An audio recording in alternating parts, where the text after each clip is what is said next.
to the wisdom of the Board of Inquiry na gagawin natin itong mataas ang integrity so that whatever will come out, tatanggapin ng both parties kung ano talaga ang responsibilities. And that's part of being accountable ng core values ng PDEA. Once again, buong puso ng Philippine Drug Enforcement Agency ay nakikiramay kami sa pamilya ng mga namatay. Magandang hapon po. Thank you very much, Wilkins. So, likewise, the PNP will join the investigations at isa po sa agreement namin ng Director PDEA is that we will go find out what really happens. Kung sino po talaga ang may sala, whether it's PNP or PDEA, we will file a case against them, and if it evidence warrant, we'll go for it. Wala po kaming i-cover dito at wala po kaming pagtatakpan. However, sa mga lahat po sa nasawi, kami pong dalawang ahensya ay nakikiramay at handa kaming tumulong po para po maibsan man lang po yung lungkot na mga kasama namin. Thank you, and we will start the questioning. Go ahead. Thank you, sir. Let's now proceed to the Q&A. First is from the UNTV, Ms. Leia Ilagan, ma'am. Can we perhaps limit the questions to 3 because we understand marami po tayo ngayon. So let us manage the time. Salamat po. Ma'am. Good afternoon, sirs. Sir, para lang po maliwanagan kami, hihingi lang po sana kami ng konting senaryo bago nangyari yung putukan, sir. Nagkaroon po ba ng actual exchange o yung bilihan mismo at nasaan po yung ebidensya? As far as yung operation is concerned, yan yung focus ng inquiry natin. So as of now, wala kaming pwedeng maibigay kung ano ang how it happened, because we are collecting all the pieces of evidence needed para ma-find out namin kung ano ang nag-umpisa, kung paano ito nag-umpisa at paano ito nag-escalate. So that yung operationalization of what happened yesterday or last night, yan ang main focus ng ating inquiry. At dito tayo medyo careful dahil gusto natin talaga makuha ano totoong nangyari by getting all the pieces of evidence required by this investigation. At kinukuha na natin yun, inumpisahan na natin yun kahapon pa. Sir. Just like us, all the evidences, all the people concerns ay nandoon po sa CIDG. They are collating evidences and data. We will not preempt sa findings po, no? So that's why we have discussed and laid down yung agreement. So as of now, kung ano po yung nangyari ay hindi pa po namin makuha yung picture kasi ini-interview at kinakausap pa yung dalawang team na involved. So just bear with us, pagka ready po kami at may true picture na ay ilalabas po namin yun sa inyo. Thank you. Hindi rin po namin pwedeng malaman kung sino po ang may hawak kayo nung shabu na binili, kung talagang bypass ito, at saka yung boodle money. Wala pa yon. Wala pa yon. Hindi pa natin pwedeng sabihin yun with finality. Kasi nga, putukan everywhere. Yung mga tao natin, just to tell you what really, kung kayo yung nasa gitna, kung kayo yung nagtatrabaho at nagpuputukan na yan, hindi mo na alam kung anong nangyari, kung saan nag-umpisa. At yun yung inuuna nating malaman. Para hindi rin tayo maligaw at hindi rin tayo mag-speculate kung ano ang nangyari. That is why we collated all the cell phones of both parties para doon pa lang malalaman na natin ano ang saan siya nag-umpisa at ano yung pinanggalingan. So habang hindi pa natin nakukuha kung ano ang nangyari dun sa cellphone na yon, dahil gagawa tayo ng analytic investigation as far as those cell phones are concerned, we cannot give you what really transpired during that time. But one thing I tell you, PDEA is doing a legitimate operation and police is doing a legitimate operation. But out of nowhere, talagang kung sinasabi nga ng Murphy's Law, it will go bad, it will happen. At ito nga ang nangyari. That's the focus of our investigation. Sir, isa pa pong question. Sir, doon sa, di ba, bypass to, doon sa bypass operation, ano po ang naging role nung tatlong namatay, yung 2 pulis at yung isang PDEA agent? Ano po ang naging role nila doon sa nangyaring bypass operation? Yun nga sinasabi ko, pwede ba ay pagbigyan nyo muna ang Board of Inquiry to come up with a good and authentic investigation? Kasi, iba yung, according sa PNP, ito yung nangyari. According sa PDEA, ito yung nangyari. Hindi naman namin pwedeng pagsabungin yung sarili natin. Ito yung nangyari, ito yung nangyari. But both of them are doing their job. So that's what we are working on. Kung paano natin itutugma kung anong version nila at anong version natin so that through these pieces of evidence that we are collecting, then we can give you what really transpired. And right now, it is very raw that we can even make any statement about what happened as far as operationalization is concerned. Tas na lang po. Sir, pero hindi naman po pwede na pareho silang bibili. Ibig sabihin, ulit? Kasi sa buy-bust operation, sir, hindi naman pwedeng pareho silang bibili. Meron dyan na magbibenta. Kaya nga po tinawag na buy-bust. Yun nga ang what we are trying to find out. Sino dito ang buy-bust? But right now, we cannot tell whether both of us or one of us are doing the buy-bust and one of us are doing the same buy-bust. But we cannot tell that because we don't have the evidence that will prove right now. Pagbigyan nyo muna kami ng oras, i-forensic namin lahat ng cellphones na naandyan, then we can give you what really transpired. Bibigyan namin kayo ng totoo at tunay na kwento. As far as I'm concerned, I'm staking my name here.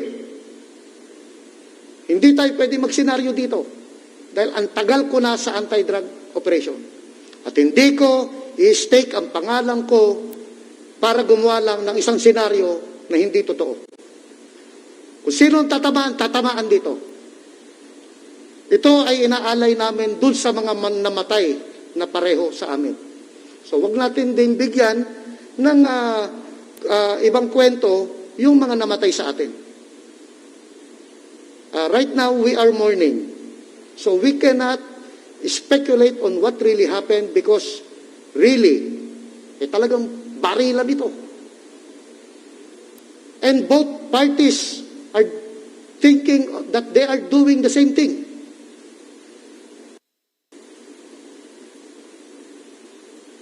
So ito yun, hintayin lang natin, pinoforensic natin ang mga cellphone, kinukuha natin lahat ng CCTV, kinukuha natin lahat ng statements ng mga kasama sa operation so that mapag-iisa natin kung ano talaga ang nangyari.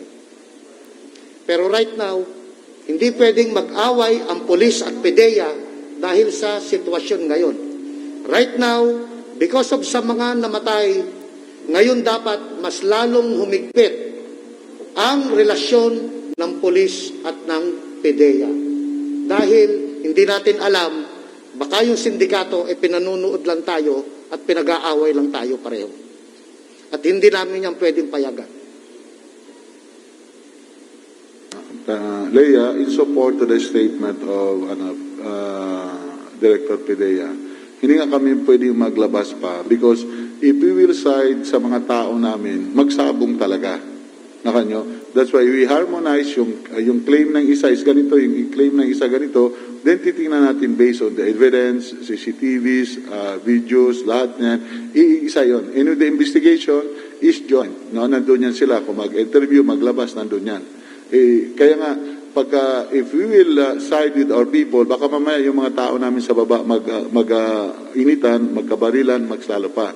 That's why we are here to present ng solid relationships namin. This incident is just a very unfortunate one, but this will not affect with our relationships. No, very unfortunate incident na talagang it happens. That's why we have to investigate properly. Ayaw namin na magbigay kagad ng report only to find out mali pala and masaktan na yung sa kabila, magkasba na, without first going with the available facts and available evidence na nakikita po. Anyway, before anything man na i-release namin, we will jointly state naman sa public for their appreciations. Kung pilitin nyo kagad kami ano masasabi namin? Pabayaan muna natin yung mga designated investigators to come up with the evidence and facts and to gather and to present. Later on, pagkakuan, we will give you one. Ang mahirap kasi nito, pag kami mismo, no, yung mga tao namin magsisihan, sayang yung natin, campaigns against illegal drugs. This is very unfortunate incident. Diba? So yung lang mga sindikato lang natutuwa dito. Okay? Yes, sir. Thank you. Thank you, ma'am. Next is Ms. Mari Sumali from GMA7, ma'am. Good afternoon, sirs. At the very least, can you just give us who the target was in this drug operation? Sino po ang target ng PDEA? Sino po ang target ng PNP? Sa ngayon, we could not reveal the pangalan ng mga targets. Diba? We could not because those are, we'd like to protect their identity also. At saka, we'll show you once we will have already. Ginagather pa po. No? Kung yung bang kausap ng PNP, is yung ba yung kausap ganito, we're checking with the identities. But Okay? at the very least, sir, Sinas, is this a big fish that you've been, who has been subject of your surveillance for a long period of time already? I could not answer you dyan sa pagdating po, madam. So we will present later on. How about you, Director General Ganito siya, Wilkins? let us explain to you kung paano ginagawa ang anti-drug operation. Okay. So we have the informant with us. May target na isang sindikato. So isang sindikato ang target. Then from that target, yun ang tinatrabaho natin. But on the ground, iba yung papasok. So ibig sabihin, kung yung target during the time of the operation, iba yung pumasok, iba yung sinasabi natin target. So as of now, yung target na naandyan, na tinatrabaho natin, unfortunately, wala doon. That goes true with the PNP also. Kaya yun nga yung sinasabi natin, na kunin mo o hindi yung target, may target ka, main syndicate ang tinatarget mo, pero iba ang utusan sa ilalim. And eventually, parang ang mangyayari dyan, kami dalawa yung pag-aawayan. And that's what happening right now. Not necessarily dito sa operation na to, and that's what happening in the anti-drug operation right now. Pinapanood kami ng sindikato, kaya we are really working on dun sa pinakataas. So, tinatrabaho natin, live pa yung mga targets natin. And we cannot divulge the names of those people. Sir, we understand that you cannot divulge at this moment the target specifically. But when you had your coordination, can you walk us through the process? Kasi, syempre, mga operatives po kayo, kami layman, nagkaroon ng coordination, nagkaroon ng koordinasyon ang PNP sa PDEA, ang PDEA sa PNP. Don't you discuss the target or sino ang subject ng operation nung nag-coordinate ba kayo at nag-approve na, okay, coordinated na kayo sa amin, ikayo coordinated na sa amin, iisa ba ang target ninyo at the very least? First of all, there was both coordination between PDEA and PNP. Pero usually, ang binibigay sa informant natin ay aliases, alias. Hindi totoong pangalan, hindi pwede sabihin, target mo is Wilkins Villanueva. Ang target na kabila is Devold Sinas. Hindi. Ang nilalagay lang ng usual na target ng informant is alias Bitoy, alias Kokoy. So, yung target na tinatarget namin, hindi naman siya si Bitoy talaga, hindi naman din si Kokoy. So, pag titignan namin yung operation, yung coordination, magkaiba, okay ito. And then later on, kabila na pa yung nagbanggaan. So, ganun siya. Magkaiba ang targets namin, pero later on, kami pala yung nagbanggaan. And that's what we are trying to find out. That's the truth that we want to ferry out. Kung paano ito nangyari so that we can come up with a good coordination between PDEA and PNP so that this incident will never happen again. Sir, dun po ba sa coordination, kasama po ba ang oras, lugar ng inyo pong operation para lang magkaroon ng sync? You will be in sync with the other unit when you hold this particular operation. Kasi Kasama yan, kasama yan. nagtataka lang po kasi ang marami sa amin na kung halimbawa nagkaroon ng koordinasyon, paano mangyayari na magugulat kayo when in fact you already had your coordination? Hindi, ganito yan. Para kasi kayong nanonood lang ng TV. It's not. Ganito kasi yan. Coordinate kami, area, NCR. Coordinate ang PNP, area, NCR. Mag-umpisa kami sa Malabon, mag-umpisa sila sa Maynila. Ngayon, dinadala kami, ay hindi pala pwede dito, maraming dito, lipat tayo sa kabila. NCR pa rin. Ay hindi pwede dito, lipat tayo sa kabila. And later on, dinala kami sa isang area na doon kami nagkabanggaan.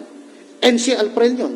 Pero hindi mo pwede sabihin, sandali, nag-ooperate ang PNP ng NCR, hindi kami pwede mag-operate. Sandali, nag-ooperate ang PDEA sa NCR, hindi kami mag-ooperate. Wala tayong makukuha niyan. These syndicates, talagang aral na ng gusto yan. Kaya sinasabi ko nga, alam na nila ang modus na ginagawa, ang technique ng both PNP at PDEA as far as kung saan ang bypass area. So, hindi natin pwedeng sabihin na NCR lang area mo at NCR ang area nito, hindi na pwede kaming lumabas dahil baka magkabanggaan. And most often than not, we are doing it for so long already. Na parehong NCR, iba't ibang lugar ang tinatamaan. Kaya nga, first time na nangyari na parehas na NCR, biglang nagkasalpukan. Ito ang gusto nating imbestigahan ngayon. Bakit nangyari at paano ang nangyari? So that ito nga ang gusto nating mabago. Kung meron kailangan tayong baguhin sa process, sa policies, babaguhin natin dahil hindi na pwedeng mangyari ulit ang ganitong mga bagay. Okay, sir, last muna on my part for now. Bakit tumagal na mahigit isang oras po yung inyong enkwentro? Ano ang hindi nasunod sa rules of engagement?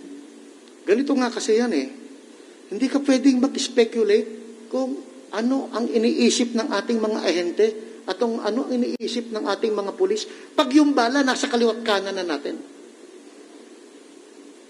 I have been there. Nakipagbarilan na ako. Yung bala, humahaging na lang. Hindi natin alam how those police officers and PDEA agents think during that time. At yan, binibigay namin sa decision ng ating mga operatiba. But as far as the rules of engagement is concerned, dapat magpakilala ka. Pero kung nagkasalpukan na sila bago nagpakilala, ibang usapan. Talagang barilan. And both of them are thinking that they are doing a legitimate anti-drug operation, barilan talaga ng matagal. Kasi nga, ang naririnig mo na lang bala Nakikita mo yung tao mo, nakabulagta na Ito ang dapat naming iwasan. At ito ang part ng investigation natin. Sorry, sir. Sinasabi niyo po ba dun sa kanina na pinapanood kayo ng mga sindikato na posibleng sa pagkakataon na ito,